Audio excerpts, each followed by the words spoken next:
Welcome to Disruptive Conversations. I am here with my guest who will be on shortly, Randi Zinn, and today's conversation is going to be all about connection and community and how women support one another and can be supportive with one another in this time of togetherness. And so we're going to be looking at connection, connectedness, and community. Randi has already joined. I'm waiting to see she has sent a request. We're going to go.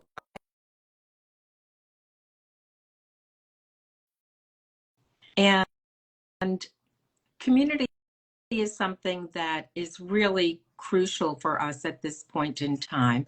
And here she is, as fluid and easy as possible. Hi, Randi. Hey, Dr. Risa. Is that how you like to be called, Dr. Risa? Oh, that's fine. However I'm called is how I'll show up. Awesome. So, Randy, let me just give a moment to introduce the show, introduce me, and then I'm going to introduce you, and then we're up and running together. So, Wonderful. everyone, whether this is the first time that you're here or you're returning to be with me weekly, welcome to Disruptive Conversations with thought leaders, entrepreneurs, influencers, authors, in which we deep dive into the experiences these women have needed to navigate and conquer in order to have achieved the personal and professional success they have at this point in time. I'm Dr. Risa Reiger. I'm clinical psychologist, and I'm an expert in change. I help individuals, companies, and teams make positive change at any point. And the good news is that we're built for change. But in order to create change, we need to disrupt. We need to disrupt a thought, a feeling, a belief, a behavior in order to create our 10.0 lives. And that's what this series of conversations is all about. And today, to support us in that journey and to lend her specific and unique approach and perspective on this, I am thrilled to welcome Randi Zinn. I'll read a bit about Randi. Randi believes in authentic connection with community and where women can come together and support one another. In addition to everything else that Randi does, she also has been on every kind of media you could possibly imagine. And she's also the author of a book called Going Beyond Mom. Now that's very interesting. Going Beyond Mom, How to Activate Your Mind, Body, and Business After Baby. So Randi, thanks so much for being here and welcome. Thank you so much. I love how quickly and beautifully our connection brought us to this moment. And so to that, I want to give a shout out to Kanika Gupta and Kanika, hi, and we thank you for making this connection. This is about amazing women connecting with amazing women. Right. So here we are. So Randi, is there something that I didn't mention in your bio that you'd like to let us know about? Well, I've also, like all of us, been through a lot of change and probably in every category of my life. But the one I'll mention in this moment is professionally. Like so many entrepreneurs, I've had my iterations and leaning in and then leaning out into different desires and like feelings of where I'm supposed to be. And I just want to say that that's not always comfortable, but when you're following it, the results can be really powerful. So I've leaned in quite a bit into the work of women in group. It was something that just started happening organically, and I listened and I followed the call, and I established my current brand, which is called the Group Experience. And it's a space in which I facilitate women's groups on all sorts of relevant topics that are really up for women, whether it's finding their voice or discovering better boundaries. I have a favorite group called Midlife Magic, which is for women between 40 and 65, where we talk about all the things, but the commonality is our age group and the shifting that is understood in the conversation. and more. But I just really am so excited about this offering for women because I believe group connection is our nature. But I'm sure we'll talk more about that. Sure. So, Randy, there's so much on social media that we see about people, but what we really need to hear now, which is only something that you can tell, which is what is it that you needed to disrupt inside of yourself in order to have created the personal and professional success that you have up to this point in time? Oh, such a big question. I love it though. It's a hard one, but it's like the question, right? I mean, like so many women, we have to get out of our own way, and all of our reasons why not. In my case, I feel that it's really been deep intuitive trust in myself and my gifts that has been the disrupt. Not just from, maybe what society will tell women we can and can't do, but my own story. My own story conditioned a lot of things for me. I won't go too far into it, but the snapshot is that I was a very creative young person. When I was 25, I was on a certain career path, and I lost my dad in a tragic accident. And my whole life changed in one day. And I had to step into his life, his businesses. He was a successful and multifaceted entrepreneur, but I was very, very sheltered from his business reality, from so much life reality, I realize now. And so I had to climb my way out of this idea of being just this creative, unprepared little girl and allow myself to blossom into a woman, a strong woman, a leader, someone who can make decisions, hard decisions over and over and get through it. And now, almost 19 years later, I support and advise women in exactly that segment of their lives. And so the disrupt was so much about getting out of my own way, of believing in my essence. And now it's so beautiful to give that learning to others. But if I'm being honest, it's a daily learning. I mean, it's not like you hit it in one day and that's it, like it's constant. It's persistence. It's your practices over and over again. But it's been an honor, honestly, to navigate it.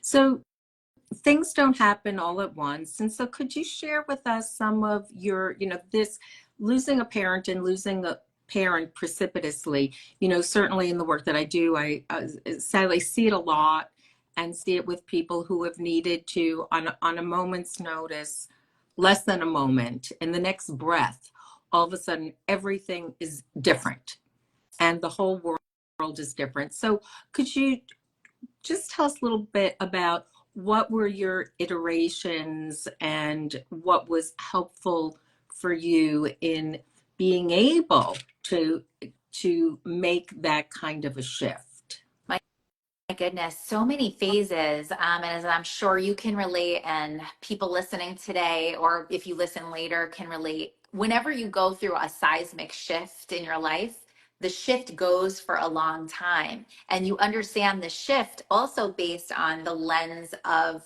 your current reality. So I'll say that in a practical way, which is I understood how I was navigating those changes. At different junctions, the junction of when I turned 30, the junction of when I became a mother, the junction of a few months ago when my son had his bar mitzvah. Literally big moments where you relate to how you've transformed through loss and change over time. And that's why if anyone ever tells you that, loss and how you navigate it and how you grow through it is a place you ever arrive, that's not true. It's a journey. It's truly a journey.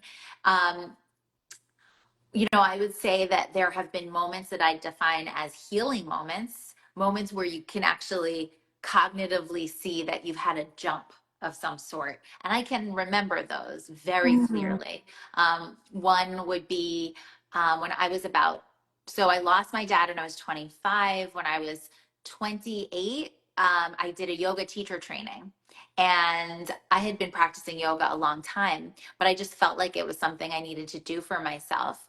And I remember, I'll never forget, and it's funny, a friend of mine is in the group right here, Shari, who's also a major yogi. So it's a perfect story in this moment. I remember backbending day, which was literally a full day of backbending. And if anybody knows what backbending is, it's heart opening. And I will never forget that after that day, I could not stop crying. I mean, I literally cried for hours. And the beauty of that, though, was that so much pain, tears, joy, love just poured out. And it was through the physical, but it allowed for the emotional. And I remember those moments because I came out being like, something's healing. And so that's one big moment of life that I remember it. And so many since in so many ways. So I'm not sure if I'm answering your question, but there's so many just junctions when you're paying attention and you're committed to the journey of it, that you start to recognize that you're becoming, you're becoming through it. And even with the pain that walks with you, it's part of it. Knowing that, certainly the kind of pain that you're talking about is one that it's in the moment. You said, and you used the word, which I think is so appropriate. It really, more than appropriate, really captures it, which is seismic. Mm-hmm. And what we know about seismic things is that there's the seismic episode, and then there are the aftershocks. Yes. And so it's not the one moment, it's all that happens. There's the one moment, and then all of that happens after that. Yeah, absolutely. So true. I think what I always tell individuals who come to me with their losses, their grief, their pain, because as you know, you can be working with someone on their businesses or their relationship with another parent or whatever it is, it's all always there. And I always just normalize and validate what you just said, which is that it's constantly happening. It's constantly part of your evolution. So if 20 years has gone by and suddenly there's an emotional experience that you're having, or you're processing something from a new angle, well, we're multifaceted people and we're growing all the time. So we're processing all the time and in different ways. And I think the best thing we can do is to just normalize that and have compassion for that. So it's not a shock. It's just who we are, what we are. Mm-hmm. Compassion for ourselves, we learn, and it's something that I'm writing about, which is that, we learn that we should be, and it's important to be compassionate to others. What isn't as clear, and it's important to have the outwardness, but what's not as clear is the importance of also having the inwardness of the compassion for self. So true. So true. I mean, this is why this is why I still, I preach all the time. We can't do this alone. We need our therapist. We need our best friends. We need to read books from profound thinkers. We need all these things to fuel our tank. We can't just, think that we have all the answers inside of ourselves to remember to be kind to ourselves. It just doesn't really work like that. The other piece that I'll share, and of course, this is like a little bit of my work in the world, is that one of the most profound ways that we can be compassionate to ourselves is by being with others in honesty and in truth. Because what we'll hear very, very quickly is that we are more alike than different. And that's one of the things I love about the groups that I hold, which is that everyone is sharing their heart and sharing their stories, hard, funny, whatever, it's all out. And you start to see that other people are are like you hear essence of your own story in someone else, and somehow that allows for so much more compassion, because you're not in a vacuum. You're not wondering if something's wrong with you. Suddenly you see yourself in the other. And that is very, very powerful work. And I'll add that seeing yourself in the other, and knowing that, because there are differences and there can be cultural differences, differences of every difference that you could possibly imagine. And yet we can find a space of connection. And Yes, we can. and that spot is just so powerful, especially when there isn't the more of the superficial similarity. Yes. Well, there's so much learning there. So much learning. Because if someone might look different than you, live somewhere different than you, maybe their family makeup is different than yours, but their story echoes something of your own, that's where real connection comes from. That's human connection. We don't have to all look the same or have the same stuff, but to feel the same because we're human and we go through our human experiences, that's powerful. And I'll even go as to say, that's what we need more of in this very tumultuous time on the planet. We need to see each other. We need to hear each other's stories. We need to feel each other's losses and listen and bond on the deepest of levels. That's healing. That's real healing. And that's self compassion and compassion of the other. That's why I believe that group work is key. It's truly key to so many of the things that are needed for individual healing and for collective healing. Healing is a word that's really we hear a lot about.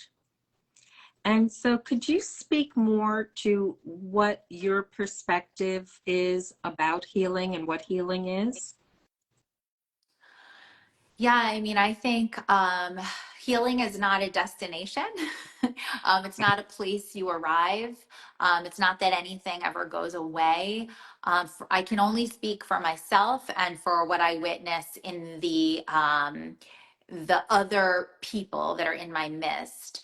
I think that healing is a commitment to living in the gray, to being very, very curious, to being willing to be uncomfortable, to being vulnerable, and to not isolating yourself when it gets uncomfortable for very long. We all need our private moments, but I think for me, I've gone through some personally really interesting places in the past 2 years. Just a lot of reworking of aspects of my life. And my therapist, who is very dear to me, really helped me hone in on a metaphor that was very helpful. And I'll share it here. Thank And to you. me, it has, can you hear me, Dr. Yes, Risa? yes. Okay. For some reason, your screen is frozen for me, which is fine. I can hear you fine. But we're okay. Um, for me, this metaphor was around almost like imagining yourself sitting at the ocean. You're sitting on the sand, you're looking out at the beach, and you can see the horizon in front of you. And that horizon view is this space where you can see everything unfolding, but you're a little less obsessed with the details of it. And for me, and I think for many people, when we're struggling, when we're feeling any pain, when things feel imperfect, we tend to take our eyes onto the details and we tend to fixate. And in that fixation is a lot of suffering. And she really helped me achieve a place, not all the time, but more often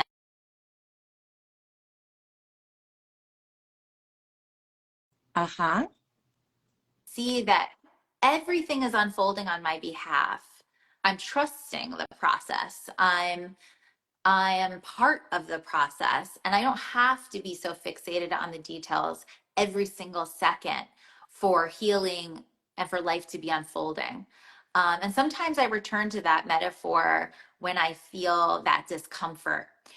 Being in that awareness to me is a journey of healing. And I think no matter what stage of healing you're in or what you're healing about, there's a place to enter that is observational, um, that's trusting. And when we get into some negative habits with ourselves, like coming back to that bigger picture, for me, that's been very, very helpful. Hmm. So that we can go out and come in and really change our aperture and where our focus can be, so that we can go in a little bit closer and spread out and see the bigger picture, and that flexibility and the adaptability to have that motion and have that movement is really important when we have to hone into specifics and then look out at bigger picture, to have perspective and to be able to contribute to our perspective in all these different ways. So I have to admit that for the first time in this conversation, our audio got a little funky, Oh, Risa. So, okay. Here, let me repeat that. Yeah, I just went out of Wi-Fi. I went out of Wi-Fi. So here, let me say this again, which is, can you hear me now? so it's a little wobbly. I mean, should I close out and come back in, or maybe I should just, it's okay. Hang on a second. I will, hang on one second, and I'm going to go back into my Wi-Fi. Hang on one second. Okay.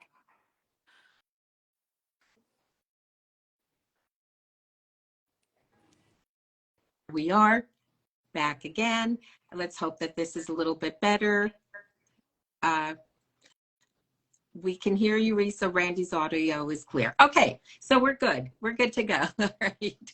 So here we are. What I was saying is that one of the things that happens is sometimes we can get stuck when we look at big picture, right? And we can get really overwhelmed by that. And sometimes we can get stuck because we become so laser focused that all we can see is that pinpoint. All we can see is that nail head. And so being able to have that flexibility of zooming out and then zooming in really allows us to maintain perspective and still be able to address what we may feel needs to be addressed at the moment. Yes. You encapsulated it perfectly. That's what I'm saying. Great. I had a feeling we were going to be on the same wavelength here. And here we are. But you use the word curious. You use the word curious repeatedly. And curiosity, I think, is one of the pillars, one of the foundational components of what helps us get through. And so I'm very interested in how you find that curiosity in yourself. It waxes and wanes in all of us at times. And what do you do to amp that for you when you need it? I'm sad to say I did not hear the end of your question. The audio was very wobbly for me. Um, I don't know if like the basic question can be written by Carly in the chat, but It, I know you're asking me about curiosity as an mhm. important tool, Yes, but go with that. Yes. okay. I'll talk about curiosity as an important piece of the work, essentially. Yes. Okay. I can do that. So, yeah, curiosity. I mean, my goodness, I can't imagine a world where we're not curious. But I think about a lot of the struggle that we're seeing right now with humanity, and I think a problem is that we are not curious about each other's stories, which goes back to this idea of we find compassion through seeing others, but seeing others requires curiosity. And so I do believe that inherently being curious is an incredibly important quality to being a person that is open, that is ready to feel, ready to connect, ready to heal. One of the things I love absolutely the most in a group experience, and by the way, I do groups virtually. I do them in person. Virtually, I have to admit, I was a little bit of a skeptic, early on, like how can people connect on a really, really deep level? Um, okay. I honestly have been blown away by how open and how curious women show up to know each other. And that is palpable even across wobbly Wi-Fi. Luckily, my Wi-Fi is not always wobbly for my groups, but I can tell you that curiosity is key to going to new places, and new places of self-understanding and understanding of other is incredibly important for self and for growth. What, last question. What is your next disruption? What is my next group Disruption. disruption? And what is my next disruption? Woo! Well, I mean, my goal is to disrupt this idea that our nature is to be individualistic. I think we've been taught that way for a long time, but we don't actually work well that way.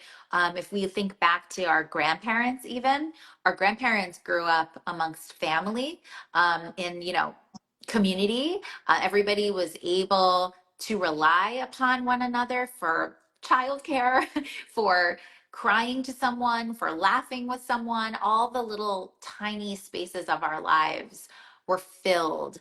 And so I want and I intend to disrupt the myth that we're supposed to be strong enough to do our lives alone and to hold it together. I'm here to remind people of what we actually already know, which is that we are communal in nature, that women have always joined together in group. We have always turned to one another in big and small ways when things are massively hard, or even when things are just mildly joyful. But the point is that we're in it together and we're sharing. That is our nature, and that makes for a healthy person and healthy, happy society. So I'm very much about disrupting anything being different than that. I don't see it as teaching something new. I see it as reminding people of what we actually already know and bringing them back into their actual nature. That's so, so important. And it speaks to, I'm in total agreement with you, and really underline and highlight with you the importance of how, as an individual coming in, we get to contribute and we get to be a giver. And just by virtue of being in a group, we also get to be a receiver if we allow ourselves to. And I think that's the space that women need to work on more, is allowing themselves to be a receiver as well. So you're working on both sides of win-win. And that's such an important place for women to be, and how from women, from people, we in this ripple effect, we help make the world better. And thanks so much for your contribution in helping to do that. And I'm really so happy that we were able to do this today. I'm sure that this information is going to be very valuable for our communities. So if we could, are you hearing me? Okay, so we will go from here. And thanks so much for being on, and for everyone else, thanks so much for coming, and see you next week for another disruptive conversation. And remember, positive change can happen at any point. Thank you, Risa.